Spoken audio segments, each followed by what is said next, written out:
Hello and welcome. As a hotel AI expert, I'm thrilled to be speaking with all of you, the future leaders from Europe Hotel School.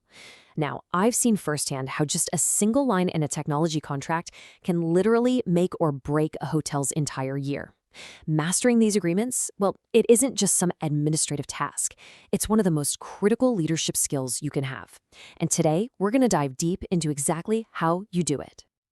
So let's talk about the stakes here, because they are incredibly high. This quote isn't an exaggeration. It's the hard reality of running a hotel today. The second your booking engine, your PMS, or your reservation system goes down, the financial bleeding starts instantly. This is exactly why these contracts aren't just for the lawyers to worry about. They are a core function of leadership, directly tied to protecting revenue. Okay, let's get right to the heart of the matter. Just think about your most critical commercial systems, your PMS, CRS, your revenue management system, the channel manager. Are these built and run by your hotel's IT team? Almost never, right? They're provided, hosted, and supported by outside companies, by external vendors. And this creates this huge, often invisible dependency that can become a massive vulnerability if you don't manage it perfectly. And that brings us to your role in all of this. As a manager, you're not just running shifts or managing people. You are the strategic guardian of your hotel's revenue stream. And your playbook for defending against this hidden tech risk? It all starts with truly understanding and mastering the contracts you sign with these technology partners. So, what's your first line of defense? Your primary weapon? It's a document called the Service Level Agreement, or SLA.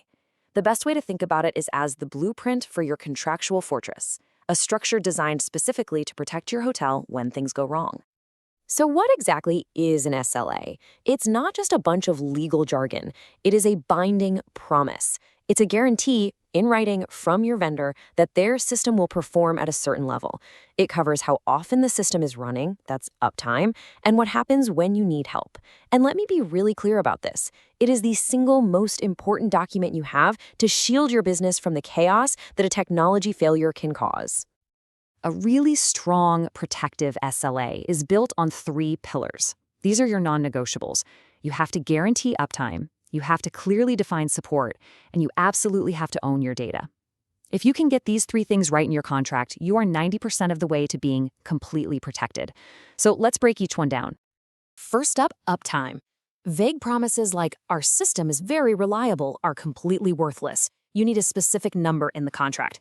99.9% is a pretty common industry standard. Now that sounds great, but do the math. It still allows for over 8 hours of downtime a year. That's why the really crucial part is what happens if they fail to meet that number. You have to negotiate a financial penalty or a service credit. Without consequences, the number is meaningless. This is how you create real accountability. Second pillar, support. Look, not all problems are created equal, and your SLA has to reflect that. A critical failure, like your entire booking engine going dark on a Friday night, needs an immediate response. We're talking under 15 minutes, 24/7, 365, with a goal to fix it in under 4 hours. A standard issue? Okay, that can wait a little longer. If you don't spell this out in the contract, you'll be left waiting for help or your revenue just disappears. And the third pillar, which, might be the most important one for your long-term success, is data ownership. Your guest data, your reservation history, this is one of your hotel's most valuable assets. The contract must state, in no uncertain terms, that you own it, period. It also needs what's called an exit strategy clause. This forces the vendor to help you get your data out if you ever leave them. This one simple clause prevents you from being technologically held hostage. Now, tech vendors aren't your only external partners. A lot of hotels use third-party call centers, especially for overflow calls. These guys can be amazing allies, helping you capture every last booking, but they need their own carefully crafted set of rules to play by. Your contract has to make sure that call center acts like a seamless extension of your own team. That means mandatory training on your brand, your standards, your systems. It means you have the right to do quality checks, like mystery shopper calls. It also means enforcing incredibly strict security and limiting their access to only the bare minimum they need to do their job. And of course, you need a crystal clear payment model. Let's dig into that payment structure because it's a huge strategic choice. You can pay a fee for every minute an agent is on the phone, which, just pays for their time. Or you can negotiate a fee for every booking they make. The second option is almost always better. Why? Because it aligns their goals with your goals. They only get paid when you get paid. It's a powerful incentive for them to actually sell, not just answer calls. Okay, so we've looked at individual contracts for individual systems, but the final and most important piece of the puzzle is understanding that these contracts can't live in isolation. They have to work together as one single unified defense system. Because I guarantee you, sooner or later, you will be asking this exact question. An interface breaks, your rates stop updating, and guests can't book. You get on the phone with your vendors, and that's when the blame game starts. This is the classic, infuriating finger-pointing problem.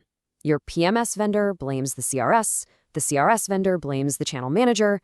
Every single one of them insists their system is working perfectly, and the problem must be the connection, the API, from somebody else.